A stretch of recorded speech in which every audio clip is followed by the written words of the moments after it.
Hello students, आज की इस वीडियो में हम देखेंगे आपकी बुक का फर्स्ट चैप्टर जो है एक्सेप्शन हैंडलिंग। स्टूडेंट, पहले हम देखते हैं कि एक्सेप्शन क्या होते हैं। एक्सेप्शन एक प्रकार की एरर्स ही होती है। मैंने आपको 11th क्लास में 3 प्रकार की एरर्स के बारे में बताया था। पहली थी सिंटैक्स एरर, जिसमें मतलब अगर हम कोई सिंटैक्स गलत लिखते हैं, जैसे कि हमने कोई कोष्टक नहीं लगाया, कोई कॉलन नहीं लगाया, कोई स्पेलिंग गलत कर दी, इस प्रकार की एरर्स को हम बोलते हैं सिंटैक्स एरर। सेकंड प्रकार की एरर होती है लॉजिकल एरर, जिसमें हमने कोई लॉजिक गलत लिखा हो या कोई एक्सप्रेशन गलत लिखा हो, जिसकी वजह से हम जो आउटपुट चाहते हैं वो आउटपुट ना आकर के कुछ और ही आउटपुट आ जाता है। और थर्ड प्रकार की होती है रन टाइम एरर, मतलब ऐसी एरर जो प्रोग्राम के एग्जीक्यूशन के दौरान उत्पन्न होती है और जिससे हमारे प्रोग्राम के एग्जीक्यूशन में बाधा उत्पन्न होती है और जिसको इंटरप्रेटर हैंडल नहीं कर पाता, जैसे कि आपकी डिवीजन बाय जीरो की error, value error, type error, index error. इस प्रकार की एरर्स जो होती है इसको बोलते हैं हम रन टाइम एरर।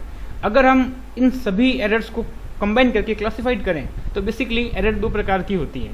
एक होती है कंपाइल टाइम एरर, एक होती है run time error. Compile time error वो एरर होती है जिसकी वजह से हमारे प्रोग्राम का एजुकेशन स्टार्ट ही नहीं होता है, जैसे कि हमारी सिंटैक्स एरर। अगर प्रोग्राम में कोई भी सिंटैक्स गलत होगा तो हमारा प्रोग्राम का एजुकेशन स्टार्ट ही नहीं होगा। और दूसरी होती है रन टाइम एरर, जिसको हम एक्सेप्शन भी बोलते हैं। इसमें क्या होता है, हमारे प्रोग्राम के फ्लो में, प्रोग्राम के सामान्य फ्लो के अंदर एक बाधा उत्पन्न होती है, जिसकी वजह से हमारे आगे का प्रोग्राम एग्जीक्यूट होना रुक जाता है। स्टूडेंट, आज हम पढ़ेंगे एक्सेप्शन हैंडलिंग। उससे पहले बाल मंदिर बाड़मेर के इस यूट्यूब चैनल पर आप सबका हार्दिक स्वागत है। स्टूडेंट्स, अपने इस स्कूल के चैनल को सब्सक्राइब करो और इसके सभी वीडियोज़ को लाइक करो। स्टूडेंट, इस चैप्टर के अंदर हम 4 चीज़ों को कवर करेंगे।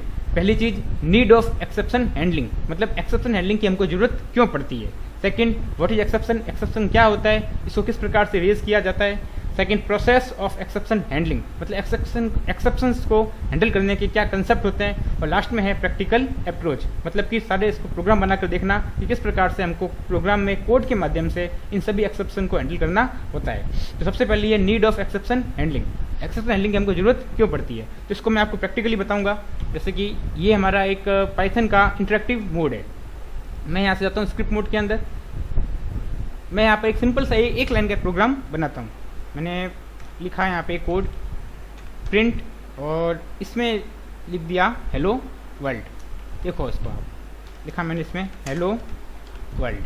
अगर मैं इस प्रोग्राम को रन करवाता हूँ तो मैं जानता हूँ उस प्रोग्राम के अंदर कोई भी एरर नहीं है, मेरा प्रोग्राम इजीली रन हो जाएगा और हेलो वर्ल्ड प्रिंट हो जाएगा। जैसे इसको मैं प्रिंट करवा कर दिखाऊँ आपको रन। पहले इसको सेव करना होगा, तो मैं इसको सेव कर देता हूँ EX नाम से।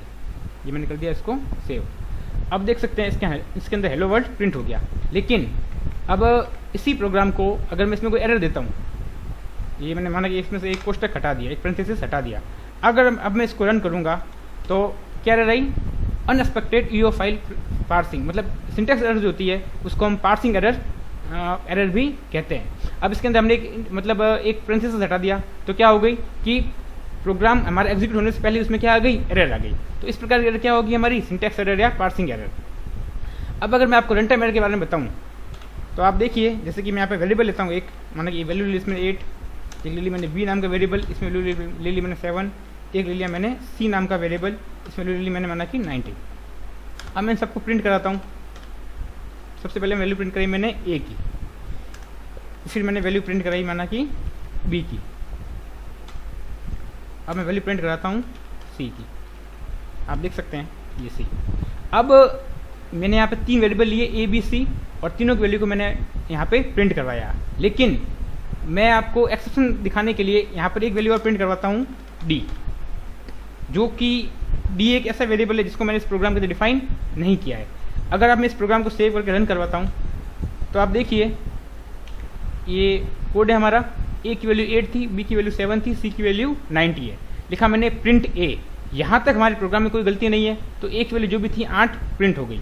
लेकिन जैसे लिखा मैंने प्रिंट D, तो D नाम का जो वेरिएबल था हमने अपने प्रोग्राम के अंदर कहीं पर भी डिफाइन नहीं किया है, तो यहीं पर इसने एरर दे दी, नेम एरर।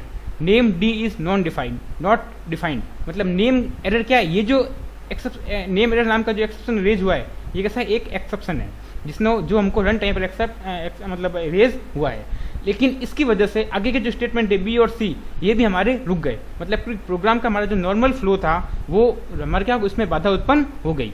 तो इस प्रकार की एरर्स की वजह से हमारे प्रोग्राम के अंदर कोई बाधा उत्पन्न न हो, इसलिए हम एक्सेप्शन हैंडलिंग करते हैं। कई बार क्या होता है कि हमको मालूम होता है कि यूज़र नॉन टेक्निकल है, तो कई प्रकार की एरर्स को वो मतलब उत्पन्न कर सकता है, तो उन्हीं एरर्स को हमको अपने प्रोग्राम में हैंडल करना होता है, इसलिए हमको एक्सेप्शन हैंडलिंग की ज़रूरत पड़ती है, जिससे हमारे प्रोग्राम के नॉर्मल फ्लो के अंदर कोई बाधा उत्पन्न नहीं हो। तो चलिए स्टूडेंट, ये तो बता दिया मैंने आपको कि क्यों एक्सेप्शन हैंडलिंग की ज़रूरत पड़ती है। अब बात करते हैं कि एक्सेप्शन होता क्या है। तो आप जैसे यहाँ देख रहे हो यहाँ पे कि यहाँ पर एक एक्सेप्शन उत्पन्न हुआ, तो एक्सेप्शन जो उत्पन्न हो रहा है ये क्या है, एक इवेंट है। ये इवेंट कब रेज होगा, जब कोई एरर हमारे प्रोग्राम के अंदर होगी। तो एक्सेप्शन क्या होगा, एक प्रकार का इवेंट जो हमारे प्रोग्राम के नॉर्मल फ्लो के अंदर क्या करता है, नॉर्मल प्रोग्राम के एग्जीक्यूशन के नॉर्मल फ्लो में बाधा उत्पन्न करता है। तो क्या हो गया, एक्सेप्शन एक इवेंट है जो प्रोग्राम के निष्पादन के दौरान घटित होती है, जिससे प्रोग्राम के निर्देशों के एग्जीक्यूशन के सामान्य फ्लो में बाधा उत्पन्न होती है। ये गलत लिख दिया, बाधा उत्पन्न होती है।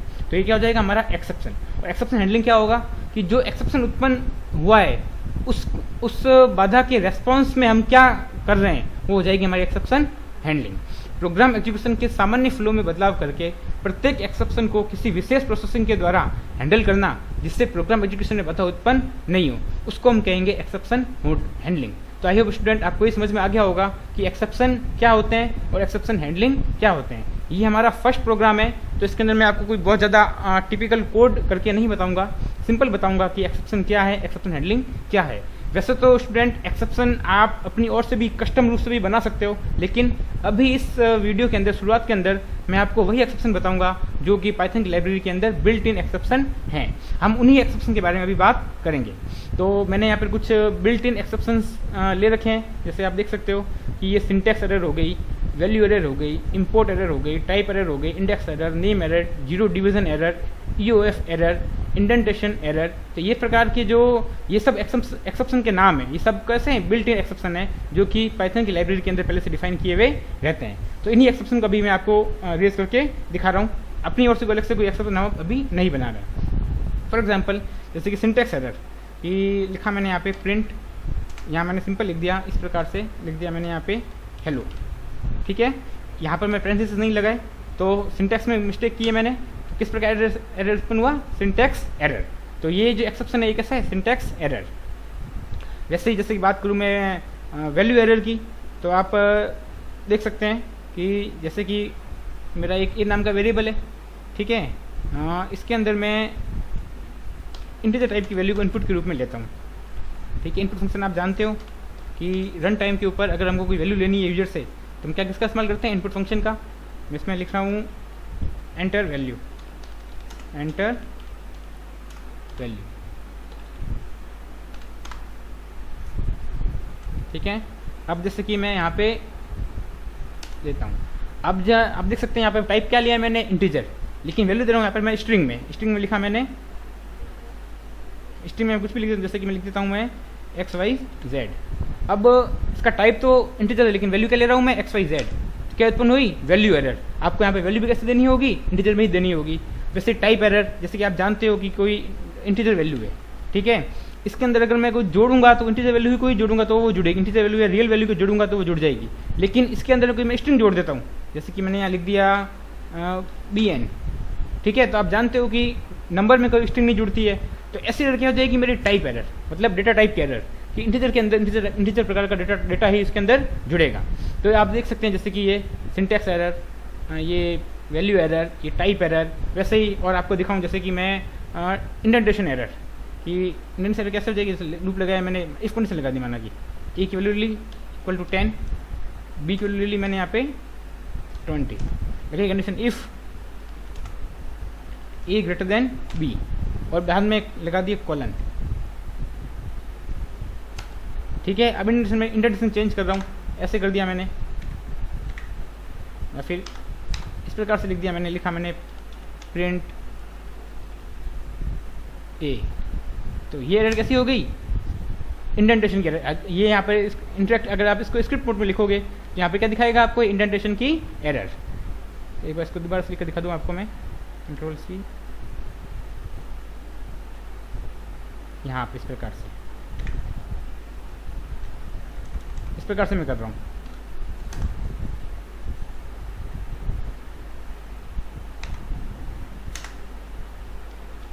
प्रिंट बी, ये आपको स्क्रिप्ट बोर्ड पर दिखा देगा यहाँ पे वैसे तो। अब इंडेंटेशन की एरर, स्क्रिप्ट बोर्ड पर जब आप काम करोगे तब इंडेंटेशन गलत लगाओगे तो वहाँ बताएगा आपको, यहाँ भी नहीं दिखा रहा है। तो ये प्रकार की एरर हो गई कि इंडेंटेशन की एरर।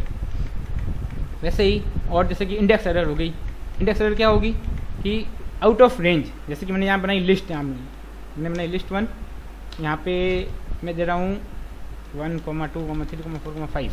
तो आप देख सकते हो यहाँ पे अगर लिस्ट 1 है, मेरी लिस्ट है, तो इसकी इंडेक्स स्टार्ट होगी 0 से, 0, 1, 2, 3 और 4, मतलब इसकी इंडेक्स कहाँ तक है, 4 तक है। लेकिन इसके आगे अगर मैं इसको एक्सेस करना चाहूँ, मैं इसको प्रिंट करता हूँ, जैसे कि मेरा नाम है लिस्ट 1। अब जिसमें इसकी रेंज देता हूँ माना कि 7, आप देखते हो, जानते हो कि 7 मतलब इंडेक्स रहती है इसमें 0, 1, 2, 3, 4 तक इंडेक्स है इसके अंदर, लेकिन यहाँ पर मैं 7 इंडेक्स पास कर रहा हूँ, तो 7 इंडेक्स तो है ही नहीं। तो ऐसी कौन सी एरर होगी, ये वाली, ये होगी हमारी इंडेक्स एरर। ठीक है, तो इस प्रकार से ये आपकी जो कुछ एरर्स हैं, ये index error, name error. Name error क्या हो जाएगी कि आपने कोई, जैसे अभी वेरिएबल डी नाम का वेरिएबल से डिफाइन ही नहीं किया था मैंने, तो वहाँ पे क्या आई थी, नेम एरर। जैसे आपको दिखाऊँ मैं यहाँ पे, यहाँ डी नाम का वेरिएबल डिफाइन ही नहीं किया था, मैंने इसको रन करवाया, तो यहाँ पर क्या आई, नेम एरर।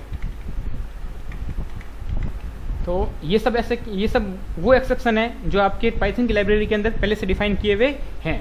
तो इसके अलावा भी खूब सारे एक्सेप्शन और होते हैं। यहाँ पर मैंने आपको वो एक्सेप्शन बताए हैं जो बेसिकली एक्सेप्शन का इस्तेमाल आप जनरली उन एरर्स, जो एरर्स आपके प्रोग्राम के जनरली आती हैं। इसके अलावा आप अपने आप का खुद का भी एक कस्टम एक्सेप्शन भी बना सकते हो, उसके बारे में मैं आपको बाद में बताऊंगा किस प्रकार से उसको एक्सेप्शन करते हैं। स्टूडेंट, आज के वीडियो में मैंने सिर्फ आपको इतना ही बताया है कि एक्सेप्शन क्या होते हैं और एक्सेप्शन हैंडलिंग क्या होती है और कुछ पाइथन के इनबिल्ट एक्सेप्शन। कल हम बात करेंगे कि एक्सेप्शन के जो मेन 4 कंसेप्ट होते हैं कि एक्सेप्शन को किस प्रकार से रेज करना, कुछ इसके जब हम कोड लिखते हैं तो इसके अंदर एक ट्राई ब्लॉक, एक एक्सेप्ट ब्लॉक, एक एल्स ब्लॉक, एक फाइनली ब्लॉक, उन ब्लॉक्स के अंदर हम किस प्रकार से एक्सेप्शन को हैंडल करते हैं, उस बारे में मैं आपको कल की वीडियो में बताऊंगा। तो आई होप स्टूडेंट आज आपको इतना मालूम चला होगा कि एक्सेप्शन क्या होता है और एक्सेप्शन को हैंडल करना क्यों जरूरी होता है, जिससे हमारे प्रोग्राम के अंदर कोई बाधा उत्पन्न नहीं हो। तो स्टूडेंट आज की वीडियो में इतना ही, धन्यवाद।